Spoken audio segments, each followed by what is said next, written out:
Can we just talk about Rwanda? Hugely expensive. I understand the government want to stand up to the Supreme Court, but my approach this morning to you would be slightly different. Why are we spending a huge amount of money when it will only at its best allow 500 of these migrants to go? They're illegal ones, yes. Why are we not looking, my friend, at a processing system that's got 170,000 left in limbo? Surely that should be your government's priority. Well, the legacy asylum backlog is reducing very rapidly thanks to the extra resources being put in there. But just on the point about the numbers, the deal with Rwanda is uncapped. There is not a limit of 500 or any other number. It's an uncapped arrangement. You also asked about cost. Now, we're spending currently, the UK, something like in the region of £4 billion a year accommodating the illegal arrivals in hotels.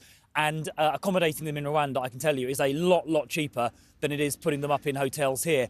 The other point to make is the deterrent effect. Now, we're not the first country to have done this. Australia did something similar around about 10 years ago. They called it Operation Sovereign Borders.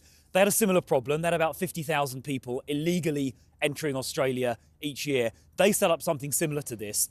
And very rapidly, the deterrent, they didn't have to send 50,000 people away because the deterrent effect rapidly reduced their illegal maritime arrivals. Chris, I know, to close I'm very to zero. grateful. I'm very grateful for you joining us, and I'm not trying to be like a bear with a sore head. I absolutely get that. I, like many other people in this country, want this problem sorted. What I'm trying to say to you is, whether that acts as a deterrent, whether it's 500 or 1,000, why are you not, as a government, trying to do something about the 170,000 who are in limbo, who are costing the money? That's what I don't understand. All I ever hear is, oh, the Home Office is not fit for purpose. Sort it out.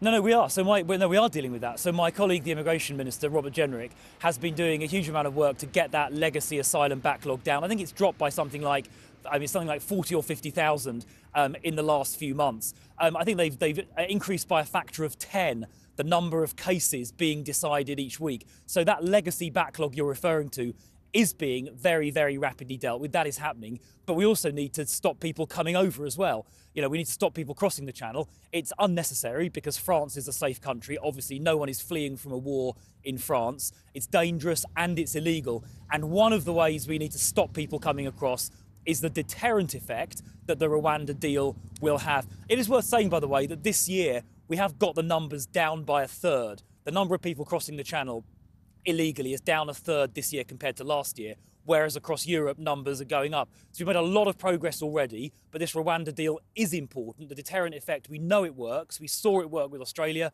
It's also worked actually with Albanians. So we've got a returns agreement with Albania, and the number of Albanians crossing the English Channel this year is almost zero, whereas last year I think it was over 10,000. So we know that these returns deals and removals deals do work when it comes to the deterrent effect. And it's really important, therefore, that we make this work. That's what the treaty the Home Secretary signed yesterday is designed to do, because it addresses the concerns raised by the Supreme Court. And there's going to be a bill brought forward very shortly just to put it legally beyond doubt that Parliament's will, and Parliament is sovereign after all, is not unpicked by court action.